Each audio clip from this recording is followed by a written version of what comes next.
Welcome to day 164, Coffee with Kenny.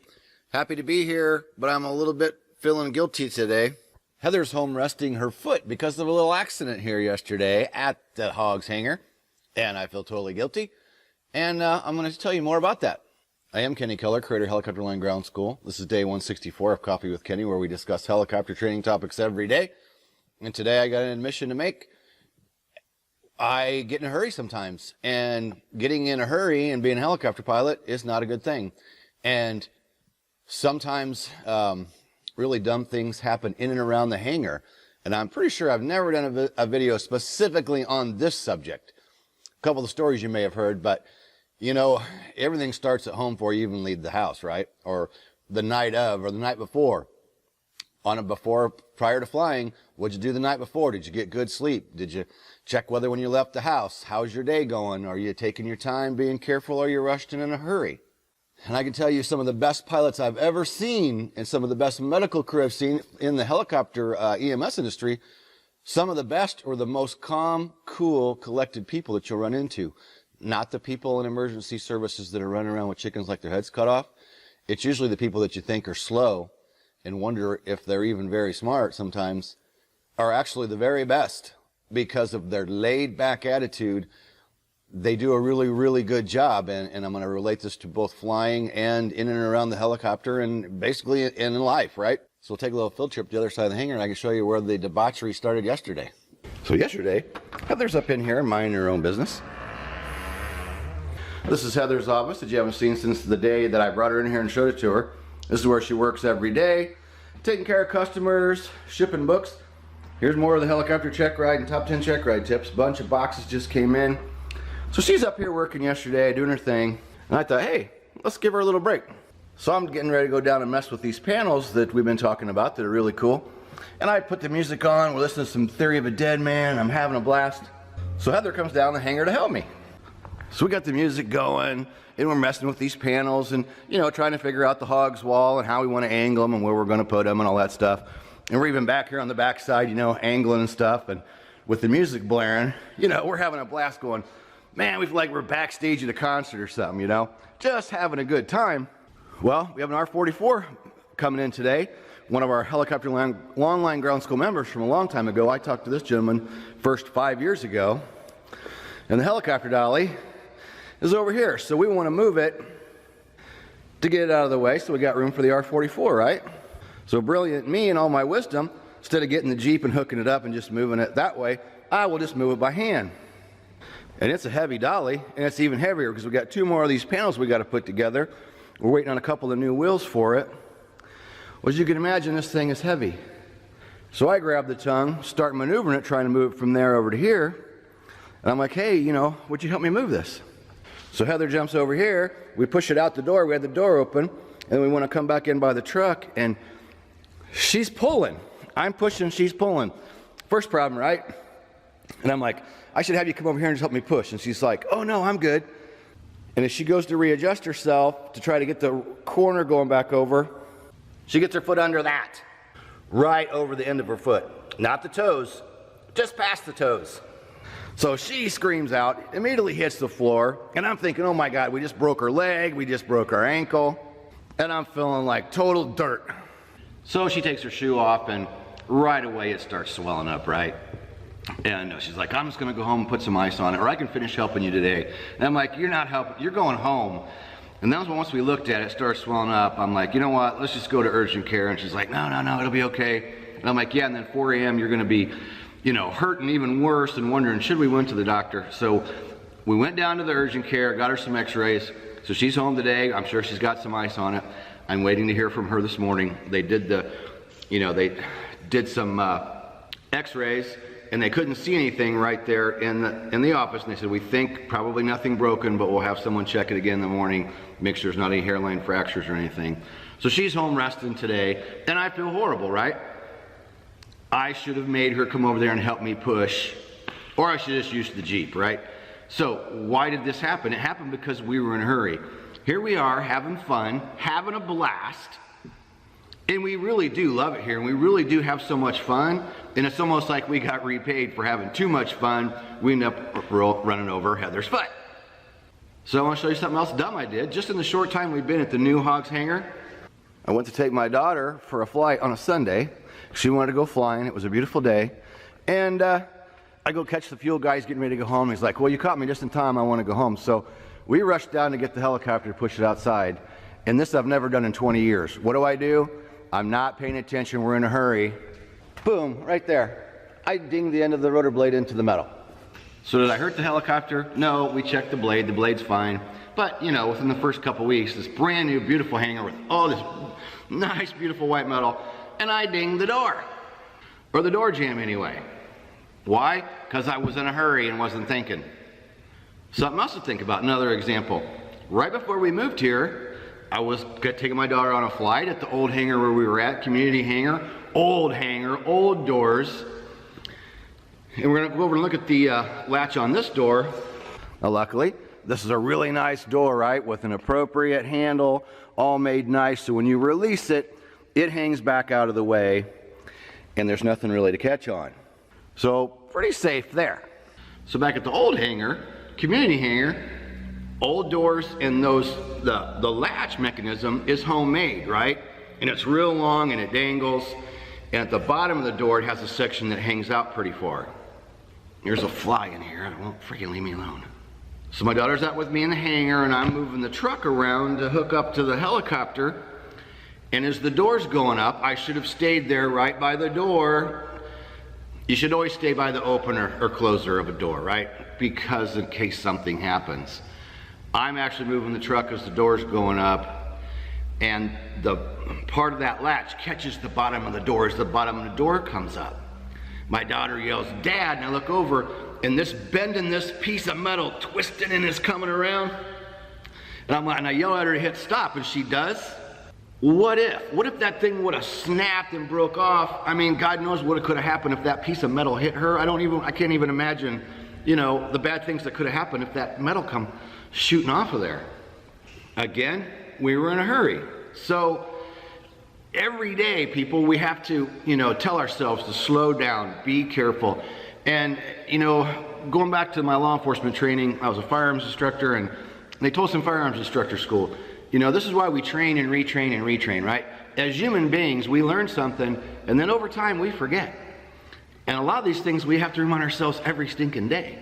And just yesterday, I'm in a hurry to pick my daughter up because she's going to school for just part of the summer, not because she's a dummy, because she is doing something really cool to advance her career. She's going to be a licensed cosmetologist when she graduates from school. So during part of the day for the next 2 years, she's going to be in cosmetology school during her high school, right? So she had to take summer classes because she couldn't get it all in. But when she graduates, she's going to be a licensed cosmetologist. Then she can go to college and make money while she's going to college, if that's what she chooses to do. So yesterday, because I know, you know, I got this little Chevy Cruze I use for good gas mileage, right? And I'm buzzing around, buzzing there, buzzing here, happy about the gas mileage. And every day I come to work, make a video, try to, you know, I take her to school, come to the airport, go back and get her, take her home, come back to the airport. I'm always running, right? Back and forth, back and forth. And yesterday I'm in a hurry and my gas gauge is low, which I should never do. And it's like on the way to school, I'm hitting every freaking red light. Why? Because I manifested that. I should have got gas the day before that. And I told my daughter about my frustration going to pick her up and I go, that's my fault. I manifested that because if I'd have got gas 2 days ago, I wouldn't have been in a hurry. I wouldn't have been worried about being low on gas.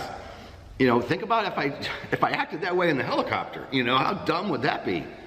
So I just want to kind of bring up, you know, the safety in and around helicopters. It's not just about the helicopters flying, it's everything we do every day and everything we do in the hangar getting ready. I could tell you more hangar stories, dumb things that have happened. Well, here's a quick one where people get hurt. I know 2 guys have been hurt. These wheels on the Enstrom right here, there's a bar to flip those wheels up, right? And one of the first guys that taught me, guy that checked me out to be an Enstrom approved instructor, he'd been flying Enstroms forever, right? And he tells me about the bar. He's like, be very careful when you go over that center of gravity point. At a certain point, that whole mechanism will pop, right? So if you have a hold of it and you're ready for that pop and you got a good grip, you should be fine. But if you're ever just not being careful and that thing pops, 2 guys I know, went to the doctor's office with stitches in their forehead, including this gentleman that was training me. He had to go to the doctor because he split his head open. My poor nephew, the youngster I owned, had dual wheels on it. With the dual wheels, you had literally, like a 5-foot, great big bar that you used to flip these wheels up. And I didn't properly explain to my nephew, and when this thing flipped, it hit him in the side of the head. Oh my God, and I still feel horrible about that to this day. Thinking back to even being around the helicopter, right? It's not just about flying the helicopter and pre-flight and post-flight and walk around. It's just getting out of the hangar and all the things that you got to think about, how a person can get hurt, climbing up on the helicopter during pre-flight, moving the helicopter in and out, operating the doors. There are so many things to think about as a helicopter pilot. It's really amazing. When Holly was here for a few days and hangared here with us, she was stuck with some bad weather. She was here every day for coffee with Kenny, and we had supper every night, and she was just like, and we both talked about this, how much there is to know to be a helicopter pilot. It is a lot of stuff. So what I want to say is this is why we train, right? This is why we train repeatedly over and over. And I want to put out the message that, you go, let's use private pilot, for example. People like, oh, well, I'm going to train for the private pilot and I don't have to study anymore. I'm a pilot. That's not true. We have to train, and we have to retrain, and we have to retrain again. Training is never ending. We learn every single day. 20 years flying, I learn something new every day, It's amazing how much I don't know. And it's fun to learn new things, and that's what happens, right? Through experience, we learn. I hope that some of you can relate to this topic because, the being in a hurry thing is something that I deal with every day, right? Because I love what I do, so don't get me wrong, I'm not complaining. But right now I'm producing a video every single day, along with taking care of customers, doing any flying. I've been flying a lot lately. Customers coming in, or members coming up to fly with me. Spending time with my daughter, trying to spend time at home in the evenings and enjoy the pontoon and have fun. Trying to have that life balance. So when it's time to work, I'm in a hurry. And so I have to continually tell myself to slow down. And I want to mention, talking about, there was two guys that I flew with in EMS. One was a paramedic, the other was a nurse, male nurse. And these guys they talked real slow and they walked slow. Well, I learned, right, from their peers, those two were considered the best, right? Even though they were going to accident scenes and they're taking care of critically ill people, the way that they were able to approach it, they were more productive by going slower and making better decisions versus someone who's like, oh my God, going like crazy, right? Kind of like I learned when I went to EMS and the base manager said, okay, I realize you have police and fire background. So when you go to the helicopter, you walk to the helicopter. You don't run to the helicopter. Coming from emergency services, I kind of thought that was strange, right? I was even in the towing service for 10 years. And I used to go out and do accident extrication. So they'd call you, and of course we're driving the wreckers like we're going to a fire, right? And so when I went into EMS, at first I was surprised. Now I get it. In and around the helicopter, you have to go slow. You have to be careful. You have to be methodical. And the best pilots and the best people are slow and methodical. And I want to tell one more story. And I've been wanting to tell this one for a while. I worked for a guy named Zane. And this is back earlier in my career. And I was the check pilot, right? So the couple guys I worked for, once a year for the insurance, I would go out and fly with them. And Zane had the most beautiful 180-degree auto rotations that I've ever seen in my life. And he could do them every single time, repeatedly, over and over. And I've never seen anybody that can execute a 180 auto so smooth and so just slick every time. And this guy just had this really laid-back attitude, really calm. Whenever he would talk, he just talked in a real slow manner, you know, thinking about what he's going to say before he says it, you know, and I'm kind of opposite of that. I try to be really calm and cool in the helicopter, right? And I am pretty decent at keeping myself calm in the aircraft and going slow, and I do things slowly. But I admired this guy so much because he would smoke the 180s every time. And he was so laid back about it, you know. We'd go out and do this, you know, yearly flight, and I go, okay, well, let's, you know, show me a 180 auto and you'd be done. And he was just like, okay, Kenny, you know, then he'd come up, get about ready, and just, he'd enter that thing and do this great big old 180-degree swooping turn, put a nice flare on it, and level out right over his spot. And he did it every single time. And I was always amazed, and I will never forget that, and I doubt I'll ever meet anybody again that can go out and smoke a 180 like that every single time. And I still believe it was because of that laid-back attitude. You know, 180s is like a lot of the time the biggest problem when you're teaching somebody and you're getting ready to go for a check ride. Not everybody, but a lot of people struggle with 180s. A lot of instructors struggle with teaching 180s when they get out there in the teaching world.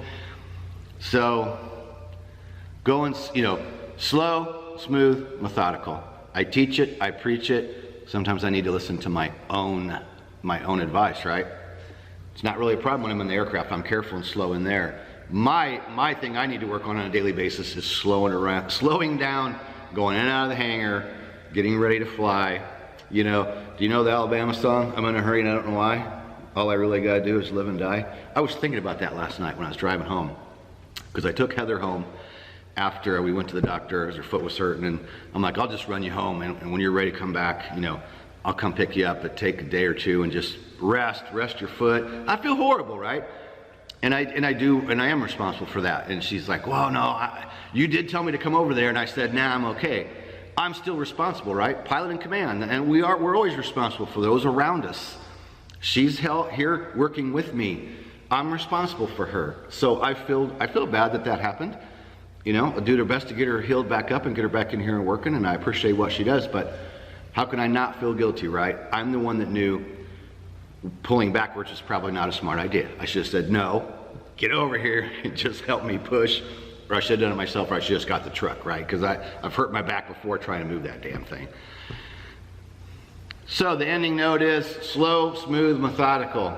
And think about all these things in and around the hangar when you're getting ready to go fly. Everything starts from the night before, right? What kind of night did you have? Did you get a good night's rest? How was it on the way to work in the morning? Are you stressed out, or are you calm and cool? You know, taking care of all these other little nuances, or all these other little things around us could hamper getting in and flying. And here's what I want to mention, just came to mind. You know, I like to complain about EMS once in a while, but there was so much good I learned in EMS too, right?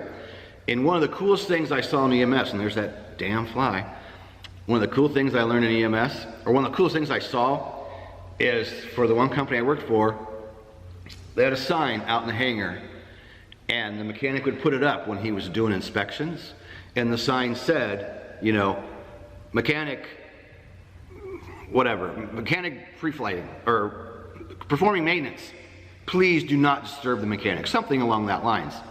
And I thought that was one of the coolest things that EMS company did, was have a nice big sign in the hangar, because mechanics get distracted, pilots get distracted.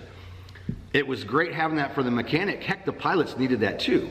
And so many times you're pre-flight and you're trying to do things right, and you got the checklist in your hand. Somebody comes into the flight school, or somebody comes into your hangar, or you're flying EMS, whatever the case is.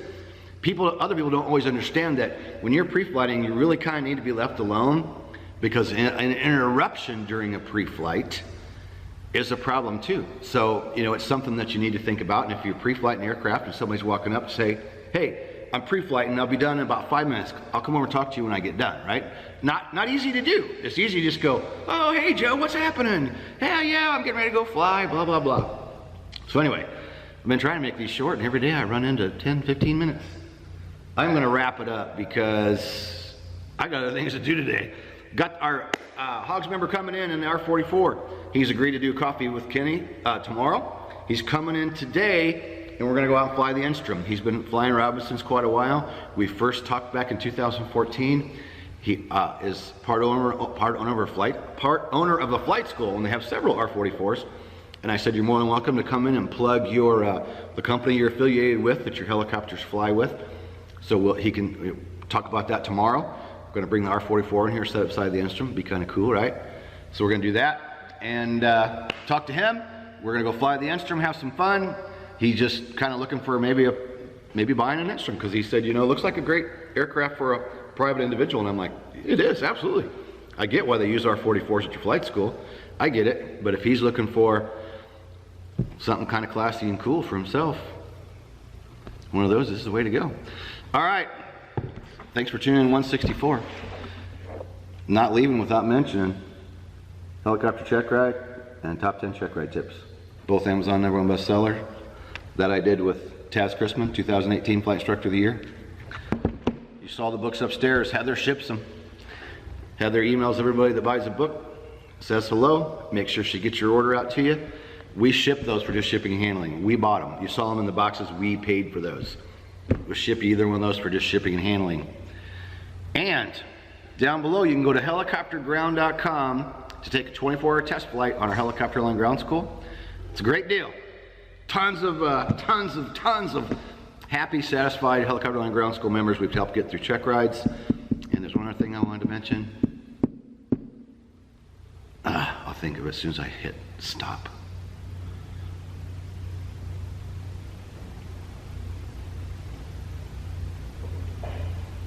Oh well, maybe I'll think of it tomorrow. I'll put it in the video. Like, subscribe, do us a favor, like and subscribe. Leave us a comment down below. Tell us about your hangar story, something dumb you did in the hangar, or something you did good in the hangar. And we'll see you all tomorrow.